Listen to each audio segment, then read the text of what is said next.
and Meghan going to get an invitation to the coronation? Should they accept? Should they not? And is the royal family responsible for making peace with them? Hello everyone, welcome to Royal News Network. My name is Brittany, and today we are talking about just a couple of topics related to Harry and Meghan and the coronation. We have an interesting op-ed out of the Washington Post from somebody who is their royal blogger who clearly knows nothing about royals. It's very, very evident. Apparently she did actually meet Camilla, but beyond that, I think she knows nothing about the monarchy. Literally nothing, because she wrote in her op-ed apparently that Harry and Meghan, the monarchy needs to go to them and make peace. Not only that, but that Archie should have some sort of central role in the coronation itself.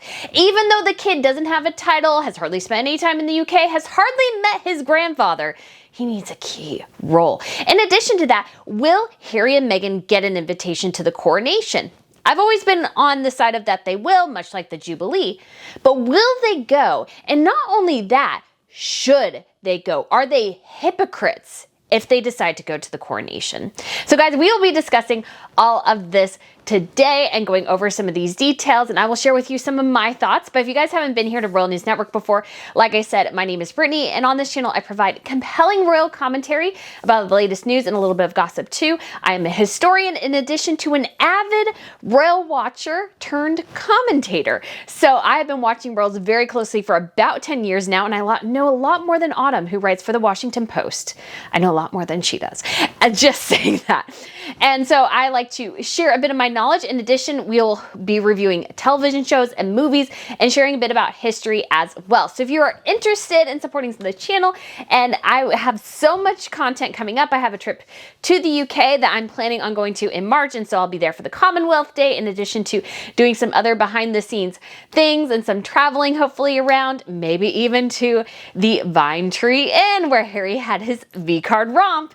So if you guys are interested in subscribing, feel free to hit that button down below and the notification bell as well. In addition, I also have a fashion channel that'll be restarting in March. I also have a newsletter, Royal Wire, that comes out every Tuesday. And I also have a trip to the UK planned, and I only have 4 spots left, guys. It's almost completely sold out. I'm so thrilled. We'll be there after the coronation. Speaking of, we have the emblem for it. And I've got to say, guys, I love it.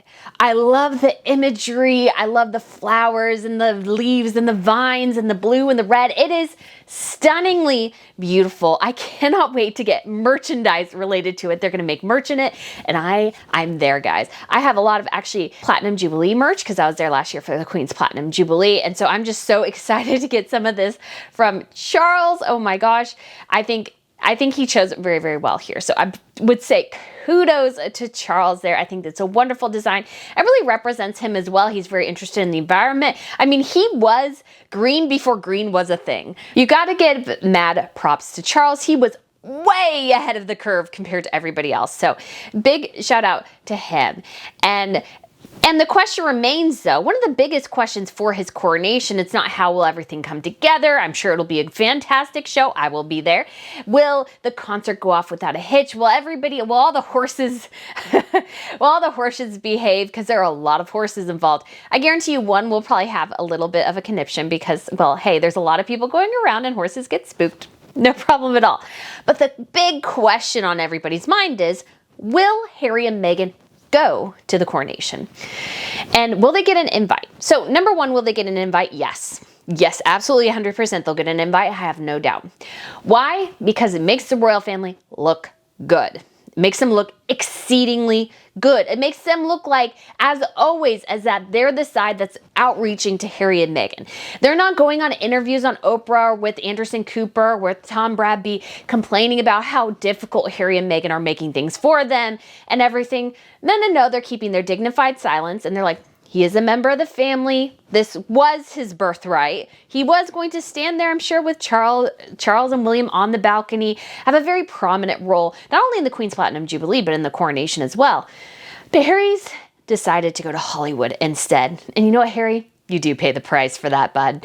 And the price for that, they've been relegated to second fiddle. In addition to that, pretty much they'll probably be humiliated at the coronation. What do I mean by that is they will be very publicly relegated to second spot, way in the corner. They will very much be the background bit players that they've become. And I think for Harry and Meghan, especially Meghan, that'll be really hard. They'll be treated very much like they were at the Queen's Platinum Jubilee. They'll be shuffled to the side. They'll be in the Platinum Jubilee order, exiting the church. They were way behind Catherine and William and Charles and Camilla, like so far behind.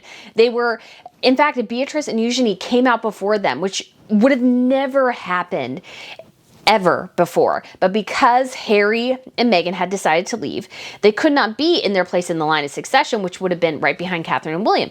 They're behind his cousins, and they were sitting right next to Princess Margaret's daughter. Again, I know I've said this before, but a huge thing, and they were also very publicly arrived late, and everybody had to get out of the aisle and let them in. It's very much, the optics there were very, very good and very well done. So that's very much what will happen to Harry and Meghan. This time we're getting growing reports, which I always, again, assumed would happen, is that it'll only be working members of the royal family on the balcony, or maybe even just Charles, Camilla, and the Waleses. And the rest of the working royals will be somewhere else, most likely on St. James's Palace, as they were for the Queen's Platinum Jubilee.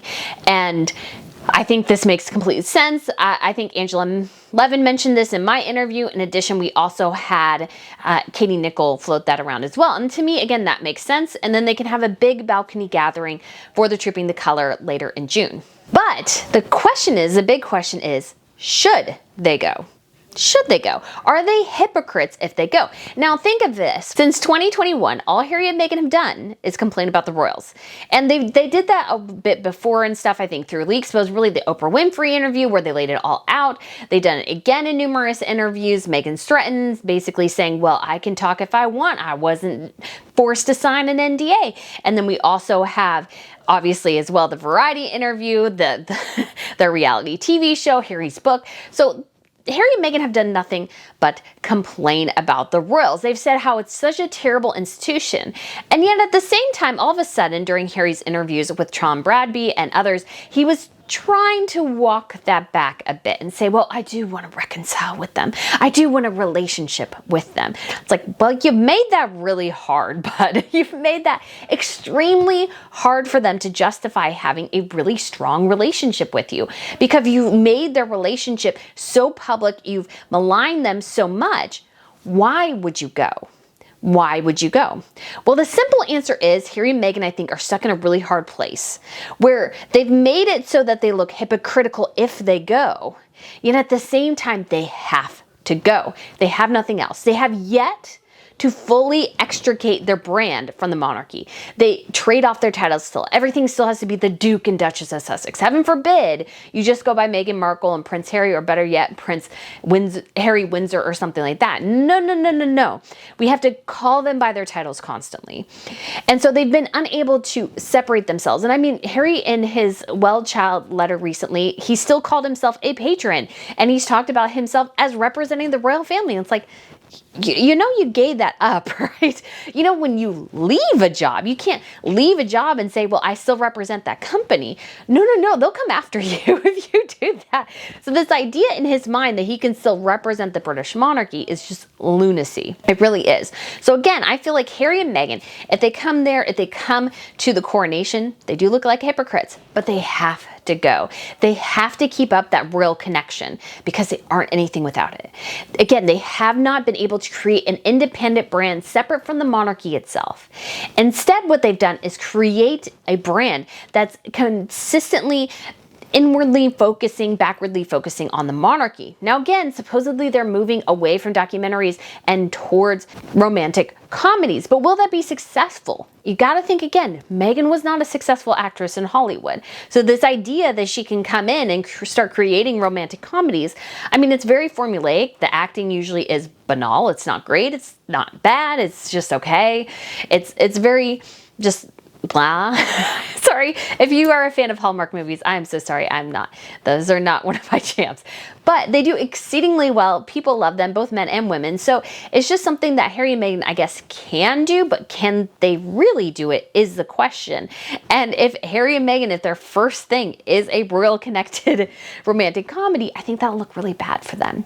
Really bad for them. So again, they're once again stuck in this really, really hard place. but I think they'll go.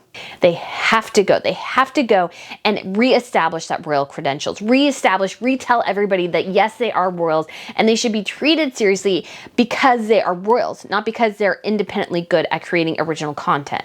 No. They are royals and they should be treated like royalty. That's what they want to remind people, and that's why I think they'll go.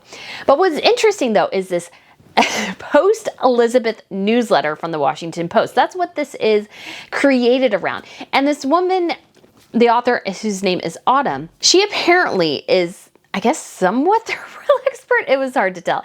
And she is blogging about this and saying that Harry and Meghan have to go. And the royal family has to make peace with them. Because without Harry and Meghan, the royal family does not have this critical thing, which is diversity. And that in order for them to really, truly sell it, we need an Archie and Charles moment on the Buckingham Palace balcony.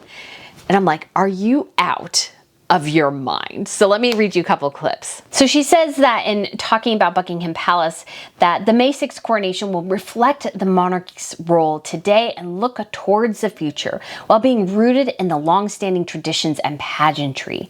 So far, the latter seems to be dominating. You can expect the ostentatiously rococo Golden State coach to be part of the King's procession, but hold your horses. There's been no mention of fresh ermine-trimmed robe for His Majesty, though those have, too, been customary at coronations past. The king is expected to wear a military uniform, not silk stockings and breeches.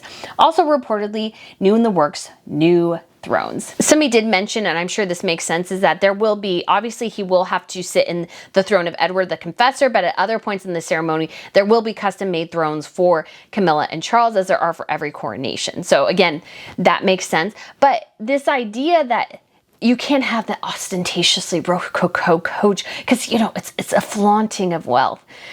It's not really, though. It's a flaunting of history, of tradition, of heritage. I remember people were really looking forward to seeing that Golden State coach at the Jubilee pageant. I saw it. It's very cool. And it's something where, like, what else is it going to do? It's just going to sit in a museum if they don't use it. What do you want them to do? Not use it? And it has to modernize, yet it also has to be traditional. Why? Because why else do it unless you're going to follow the traditions to a certain extent? Why else do it? Why else do anything royals do? It has to do with tradition, heritage, culture, history. Those are critically important things for Charles, the monarchy, and the coronation. To ignore those and just find them all just ridiculous is very American, to be honest. And so it goes on. So what passes for inclusive? Because, you know, that's the all-important word anymore. The 3-day weekend includes a star-studded concert at Windsor Castle that will feature a coronation choir composed of amateur singers from refugee choruses, National Health Service choirs, LGBTQ+ singing groups, and deaf signing choirs. The palace has also highlighted the Big Lunch, or local street parties and gatherings, and a May 8 volunteer drive dubbed the Big Help Out, which will enlist scouts, faith groups, and other organizations to help support their narratives.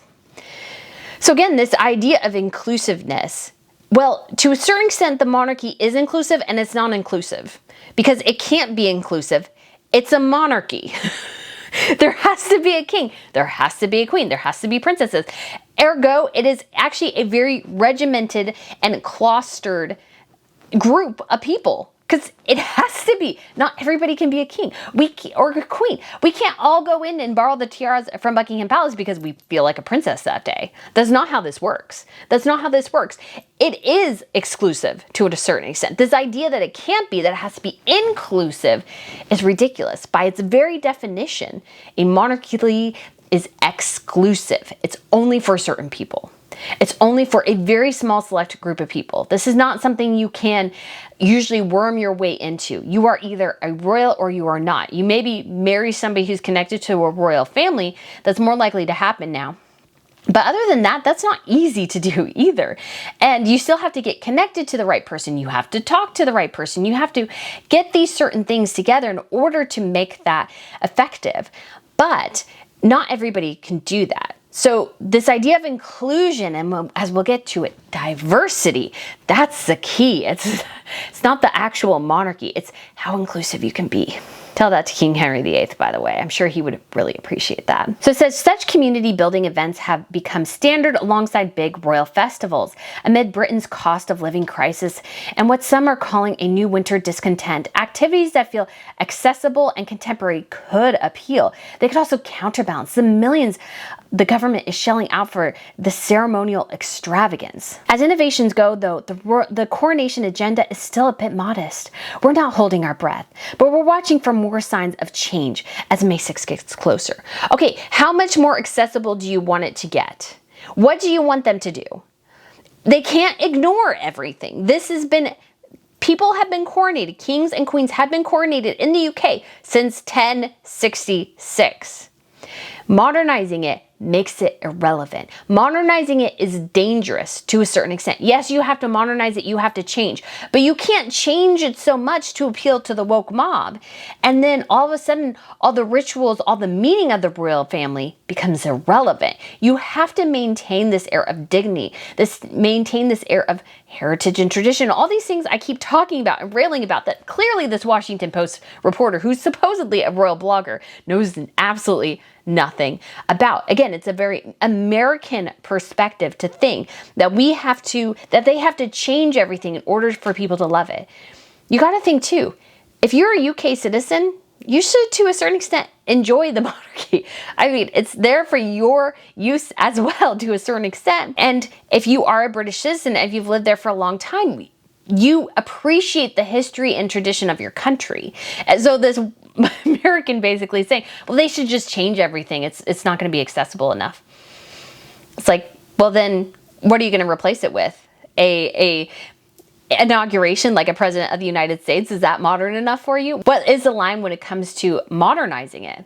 That's a tricky tightrope to walk. And I don't know if everyone can do it well and effectively. She goes on to say, but all the chatter about coronation carriages and the rest are mere window dressing, while the House of Windsor remains at war with itself. It's not at war with itself. There are two outside crazy members who are at war with the royals. That's a huge glaring difference here. The royal family did not declare war on Harry and Meghan. Harry and Meghan declared war on the royal family. Harry and Meghan could have left and lived their own lives and done maybe the same things they're doing in terms of making deals, making content, but eliminating that connection to the royals. Just saying, we're going to do our own thing. We're not going to bring you guys into anything. But Harry and Meghan haven't done that. The monarchy has maintained its dignified silence. All they've said pretty much, it's like my shirt said, recollections may vary. And yes, if you're wondering, I'm planning on ordering more of the t-shirts here, probably sometime in March when I have time to make sure I can pack them all and get them shipped. But I'm also ordering a couple other new colors. I'll just order one of each just because I want to test them out and see what they look like and have you guys vote on them as well and see which one you like best. So it'll be fun. Goes on to say, if the royals or their advisors were smart, they would seek peace with Harry and Meghan. The royals can't make peace with Harry and Meghan. Harry is self-described as paranoid and delusional. Now, he says his family calls him that, but he has given me no evidence to determine that he is not paranoid and delusional. He thinks that his brother, who works with the same staff members he does, is repeating media talking points to Harry when William is telling him that their shared staff members have called Meghan rude, difficult, and abrasive. You can't reason with crazy. That's what the monarchy is dealing right now. Harry's not dealing with reality anymore. He's dealing with a delusional fantasy him and Meghan have concocted. So they can't make peace with somebody who can't even recognize their own failures in the situation. And so the royals have to cut Harry off. They do. They have to be kind to him. They have to invite him to something like this, the Trooping the Color, but they cannot pull Harry and Meghan back into the same orbit anymore, because Harry and Meghan have made it so that they're kind of persona non gratas. They cannot be involved in the royal family anymore. That's how it has to be going forward. There's also been no official word on who's attending the coronation or which royals will appear on the balcony afterwards. Charles has reportedly enlisted the Archbishop of Canterbury to broker a deal for Harry to attend. Now, that could be true, that could not be true. However, again, the ball is in Harry's court. It's never been in the royal family's court. It's always been in Harry's court. But Harry and Meghan want this groveling apology where the monarchy admits every failure and slight Meghan and Harry perceive, while at the same time not acknowledging anything that they've done wrong. Harry has even said, well, I want a list of what I've done wrong. What that tells me is he has no idea what he's done wrong. He has no willingness to accept his own failures or be self-reflective and think, you know what, maybe me going on Oprah and trashing my family, maybe that wasn't the best idea. Maybe that did frost over relationships. But again, he can't admit that right now. He's in the land of delusion and paranoia. So he just can't even see that right now. And ergo, the royal family cannot work with him because he cannot recognize his own failures. And that's serious. That's serious. They can't ignore that. Whatever one thinks of Harry and Meghan, the monarchy depends on optics. Royal parades and processions are routine spectacles with a singular goal, engendering goodwill and support for what is ultimately an elitist, classist, hereditary institution. Smearing the palace machinery or dishing on family dysfunction ruins the mystique. Well, yeah, and that's Harry and Meghan. Harry and Meghan are the ones running their mouths. It's not the royals. The royals would have been fine with them, I think, seeking their own role and being quiet. It's Harry and Meghan who are pulling everything into disrepute.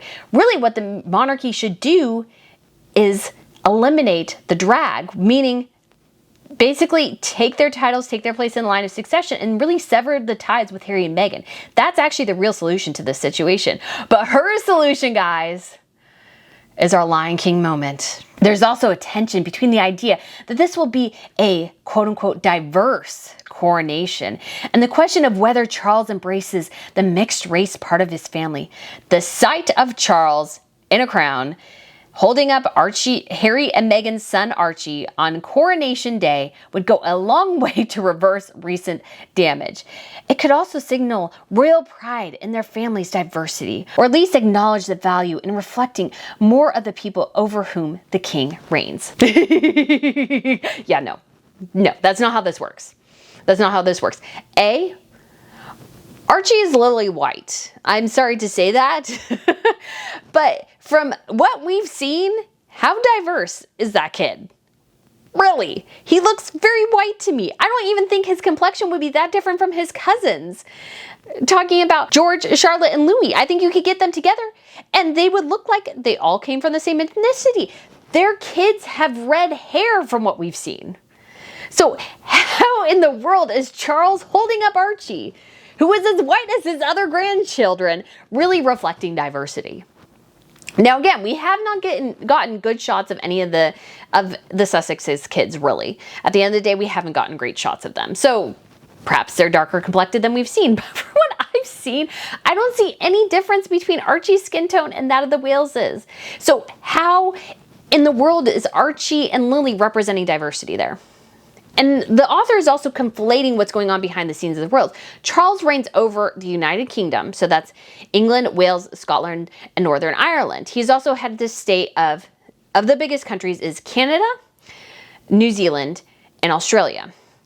And he doesn't really reign there. He has a ceremonial role mostly as their head of state.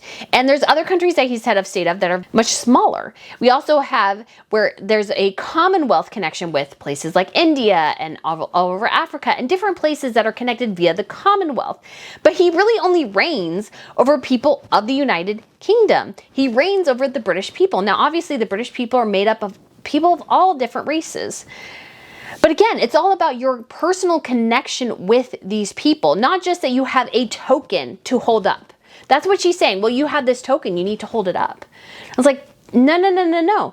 It's Charles connecting with people. I think Charles has this great heart for his British people, all of his people. He goes in and people connect with him. He's done so much through the Prince's Trust, which maybe renamed the King's Trust, I don't know. And that mission has really done exceptionally well, and it helps people of all races and ethnicities. So this idea that Charles needs a token to tell people, yes, we're really diverse. But again, you're missing the point, Autumn. The royal family is not diverse. Like you said, it's elitist, classist, hereditary. That's what it is. That's what it has to be. It can't be just anybody walking in there and going, well, I'm a royal, so I should get on the balcony. By its very definition, the monarchy is exclusive. And I can totally admit that and be completely fine with it, because otherwise it can't function. Not everybody can be a CEO. Not everybody can be a janitor. People have different roles in life. It's how you learn to deal with them that is a reflection on you, not whining because you can't be at the top. And the true image of the monarchy is not Charles holding up Archie as if he's Simba. No, no, no. Who cares? Archie is constitutionally irrelevant, just like Harry is now. Once the line of succession was secured with George, and then Charlotte, and then Louis, Harry goes boop, boop, boop down the line of succession. Once the Wales's kids have children, he'll just go doop off the line of succession. That's how it works now in modern monarchies, because the possibility of death is so remote anymore, at least young. I mean, it can still happen, of course, not denying that at all. Accidents still happen. We've seen that with Diana. But this idea that there would be a catastrophic instance that would eliminate the whole royals' clan, A, I don't think that'll happen, and B, I think the UK would become a republic like that if Harry and Meghan all of a sudden inherited the throne. Just saying that right now. So this idea is exceptionally remote. Archie is not the future of the monarchy. George is. Charlotte is. Louis is. Archie is not. Harry and Meghan removed themselves, and this is a consequence. This is a consequence. You can't come in and go, well, we're special, so Meghan has a different ethnicity, so we deserve more attention. We deserve more praise because of that. No, no, no, no, no. You are too far down the line of succession to make that argument. I'm sorry, but that is how monarchies work. If they don't function that way, they cannot function well. And when it comes to image, what do people not want? People don't want William and Charles to bend to the will of petulant Harry and Meghan, who are both exceedingly unpopular.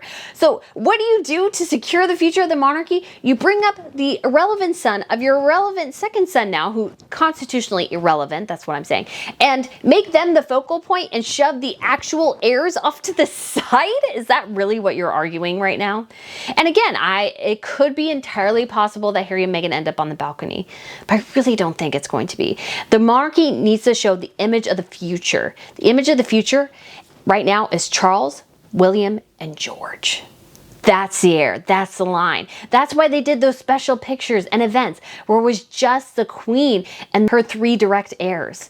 That's why George got all those special opportunities that his siblings didn't get. He's the heir. That's how this works, honey. You don't get to shove in Archie just because he can fill the diversity quota. And if Harry and Meghan wanted to have a key role in the monarchy, that shot was there. Harry and Meghan are the ones who decided they didn't want it. Harry and Meghan are the ones who decided that Hollywood was better. Hollywood royalty was better than real royalty. I know, isn't it funny when you think about it? When you really think about it, it's like, why did you go?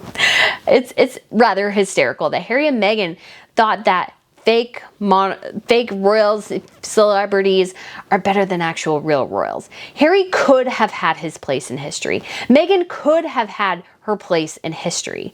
But they decided not to go that route. They decided not to serve other people. They decided to enrich themselves. And the monarchy, if it wants to continue, needs to follow the path it is doing now, maintaining its dignified silence, inviting Harry and Meghan to events where it's appropriate. And yet at the same time, it may be time to completely sever the connection beyond the familial one. That means no place in line of succession and no titles. And that's how it needs to be for Harry and Meghan going forward. This is the life they chose. And that life has consequences. Their idea that they could basically piggyback off the government's dime, go on tours that the government was going to pay for, have security that the government was going to pay for at the time, and all the things that they demanded in their original Brexit agreement. It could not happen. It could never happen. And they decided they still wanted to go through with it. They decided they were gonna be the ones who dropped the bombshell, and that they were gonna go to Hollywood and make all this money and be the stars of their own world in Hollywood. Well, yeah, you guys can be that. But once again, that has its price. And the coronation is going to be once again a reminder that you have made yourself irrelevant, that you have made yourself not a key part of history anymore. And that's a consequence of Brexit. And if you want to make all the money in the world, go ahead and do that. The monarchy really doesn't care as long as you stop talking about them.